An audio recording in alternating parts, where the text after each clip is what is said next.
National মেডিকেলের junior চিকিৎসক corona আক্রান্ত, আটক 14 জন, এলাকায় মোতায়েন করা হয়েছে র্যাব। লকডাউন অমান্য করায় তৎপর হয় পুলিশ। বাজারে এক কিলোমিটার আগে রাস্তায় গাড়িকে সংশোধন হয়, মাইক থেকে প্রচারে নামে তৎপর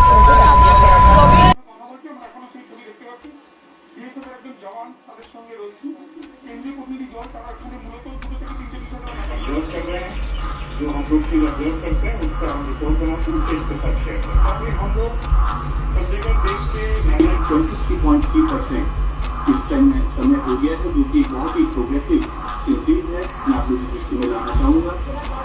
মাধ্যমে নজরদারি শুরু করলে জেলা প্রশাসন ভিড় হচ্ছে কিনা, সামাজিক দূরত্ব বজায় রাখছে কিনা তার উপর নজর রাখতে এই উদ্যোগ। বিদেশি মদ পাচারের অভিযোগ, আটক 7টি গাড়ি। বাঁকুড়ার বিজেপি সাংসদ সুভাষ সরকারের দাবি, লকডাউনের মধ্যে অতিরিক্ত মুনাফা রেলে প্রশাসনিক আধিকারিক ও শাসক আবগারি দপ্তরের জীবন থেকে বিদেশি মদ পাচার হচ্ছে। অভিযোগ হচ্ছে কাশ্মীরের পঞ্চায়েত প্রতিমন্ত্রী শ্যামল সরকার।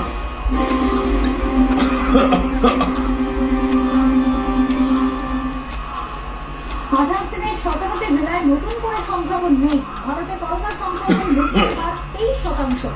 কম সংক্রমণে থাকা যেতে পারে হোম কোয়ারেন্টাইনে। হোম কোয়ারেন্টাইনে থাকলে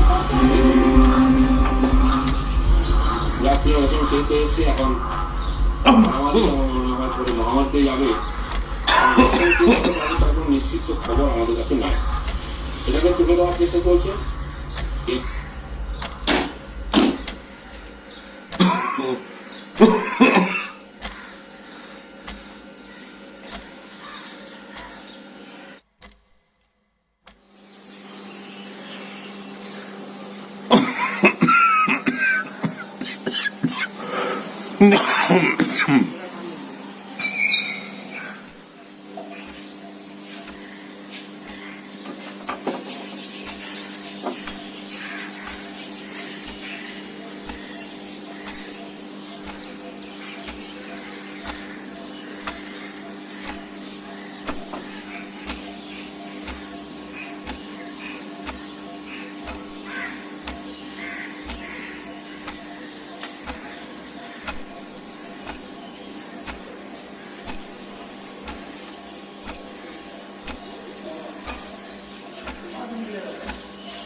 হ্যাঁ বলো করুন দা, ভালো আছি।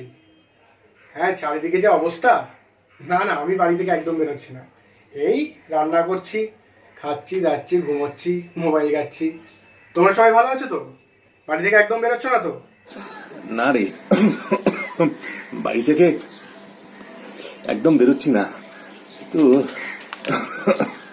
কাল কাল রাত থেকে হঠাৎ করে আমার কেমন যেন একটা। হ্যাঁ বলছি, আমি রান্নাটা কমপ্লিট করে নিয়ে তোমায় কল করছি। ও রান্না করছিস? ঠিক আছে ঠিক আছে, আমি তোকে পরে ফোন করছি। ওকে ওকে ঠিক আছে।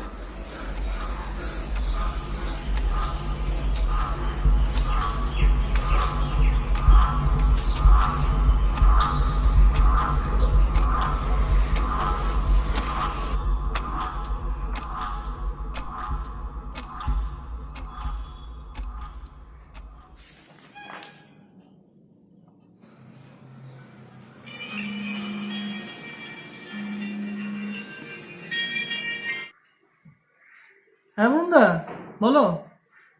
অর্ক, কিরে কি খবর তোদের? না এই তো ভালো আছি, তুমি কেমন আছো? এই গো, তোমার তো কাশি হচ্ছে কেন? ঠিক বুঝতে পারছি না, এই কাল রাত থেকে হঠাৎ করে এই কাশিটা শুরু হয়েছে। হ্যাঁ না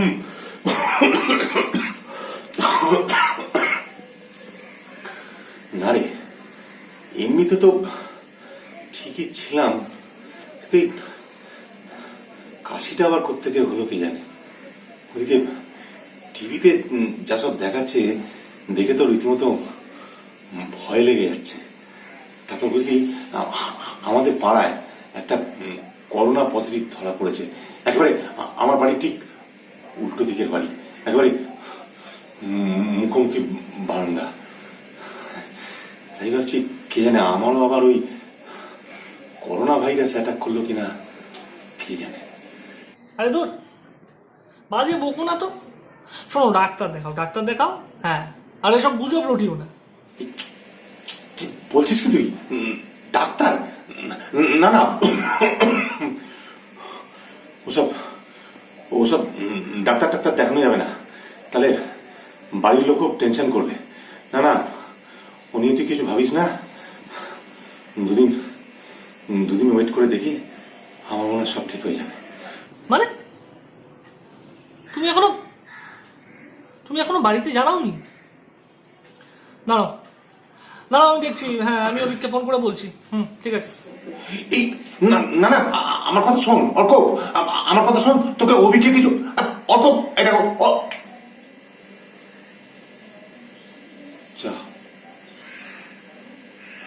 লাইনটা কেটে দিল।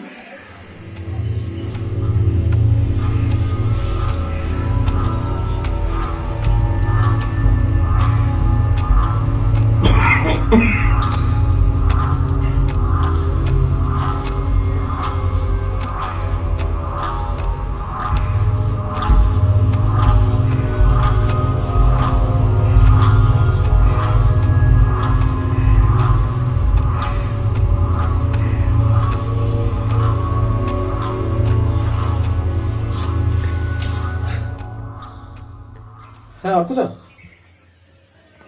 না আমি জানতাম না। না আমাকে বলেনি।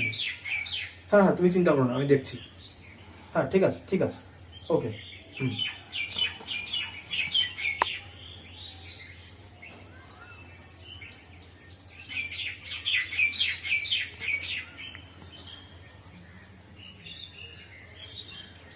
হ্যালো, হ্যাঁ ডক্টর ব্যানার্জি। হ্যাঁ আমি বরুণ বসুর বাড়ি থেকে বলছিলাম। হ্যাঁ ওনার ছেলে। বলছিলাম যে বাবার শরীরটা না খারাপ। না তেমন কিছু নয়, ওই কাল রাত থেকে কাশি হচ্ছে। হ্যাঁ বলছিলাম যে আপনি একবার আসতে পারলে খুব ভালো হতো। হ্যাঁ বিকালবেলা কোনো সমস্যা নেই। হ্যাঁ ঠিক আছে, ওকে ঠিক আছে, থ্যাংক ইউ।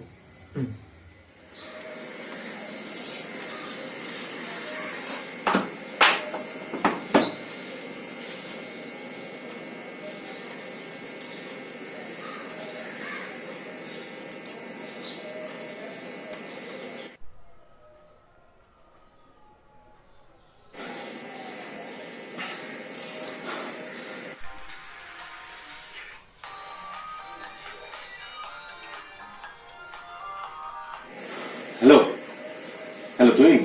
হ্যাঁ বল বলুন না। বলছি একটা কাজ কর, তুই ওই সঞ্জীব আর প্রিয়াঙ্কাকে দিয়ে ভিডিও কনফারেন্সে নতুন নাটকের রিহার্সালটা করা। হ্যাঁ, কারণ লকডাউন উঠে গেলেই তো আমাদের প্রোডাকশনটা নামাতে হবে। আরে তুমি এত চিন্তা করছো কেন? আমি ওদের সাথে কন্ট্যাক্ট করে নিচ্ছি। আসলে কি হয়েছে বলতো, কাল রাত থেকে হঠাৎ করে শরীরটা খারাপ লাগছে, খালি কাশি হচ্ছে। আরে না তুমি অত ভেবো না, ওয়েদার চেঞ্জের জন্য এরকম হতে পারে। ঠান্ডা লেগেছে হয়তো কোনো হবে। তুমি একটা কাফ সিরাপ খেয়ে নিও। আর বলো না, লকডাউনের মধ্যেও অফিসের কাজ নিয়ে সারাদিন কেটে যাচ্ছে। এই তো অফিসের কাজই করছিলাম। ও ঠিক আছে তুই অফিসের কাজ কর, আমি তোকে পরে ফোন করছি। ঠিক আছে। তুমিও সাবধানে থেকো। বাবা, তোমার নাকি শরীর খারাপ, আমাকে বলনি তো? অর্কদা ফোন করে বললো তোমার নাকি কাশি হচ্ছে। না রে, তেমন কিছু না। আসলে হ্যাঁ, হঠাৎ করে একটু কাশিটা হয়েছে, কিন্তু আমি তোদের কিছু বলিনি, কারণ তোরা যদি আবার ওই ব্যস্ত হয়ে পড়িস, টেনশন করিস, তাই তোদের কিছু জানাইনি। আরে তুমি তো টেনশন করো না। আমার মনে হয় কয়েকটা দিন ওয়েট করি, ঠিক হয়ে যাবে।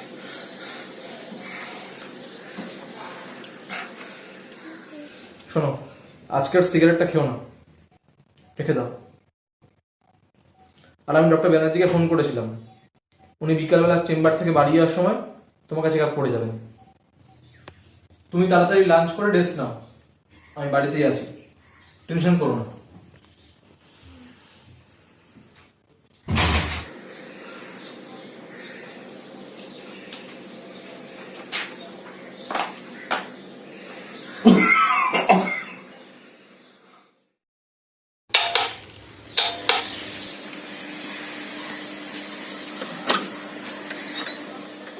ও আপনি আসুন, ভেতরে আসুন। বাবা, ডাক্তারবাবু চলে এসেছেন। বরুণবাবু, আমি যা দেখলাম তাতে আপনার ভয়ের কিছু নেই। সামান্য ঠান্ডা লেগেছে, তার থেকেই এই কাশি। মানে চিন্তার কোনো কারণ নেই বলছেন তো? আচ্ছা, আপনার ফ্রিজের জল খাবার অভ্যেস আছে নাকি? হ্যাঁ, ওই একটু ঠান্ডা জল খাওয়া আমার অভ্যেস আর কি। হ্যাঁ, ওটি চলবে না। আরে আপনার বয়স হয়েছে, সামান্য কিছু নিয়ম কানুন তো মানতে হবে।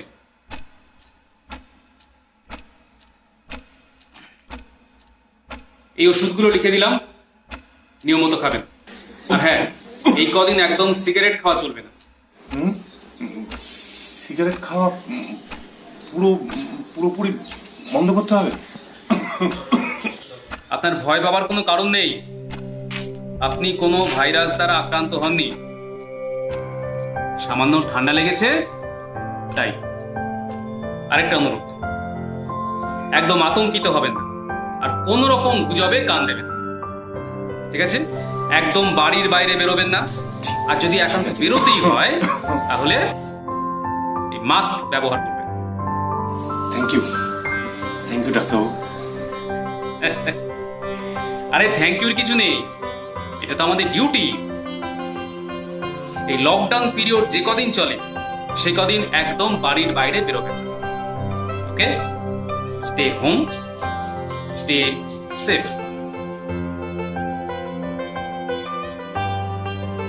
নমস্কার। এই স্বল্প দৈর্ঘ্যের ছবিটি আমরা সবাই মিলে বাড়িতে বসে মোবাইল ফোনে শুট করেছি। লকডাউনের কটা দিন সরকারি নির্দেশ মেনে চলুন। বাড়ি থেকে একদম বেরোবেন না। Stay home, stay safe. গুজব রটাবেন না, অযথা ভয় পাবেন না। ভিড় থেকে দূরে থাকুন, সামাজিক দূরত্ব বজায় রাখুন। মাস্ক ব্যবহার করুন, বারবার সাবান দিয়ে হাত ধুয়ে নিন। নিজে সুস্থ থাকুন, আর এই চূড়ান্ত সংকটের মুহূর্তে অন্যের পাশে থাকুন। ভালো থাকুন, বাড়িতে থাকুন, সুস্থ থাকুন।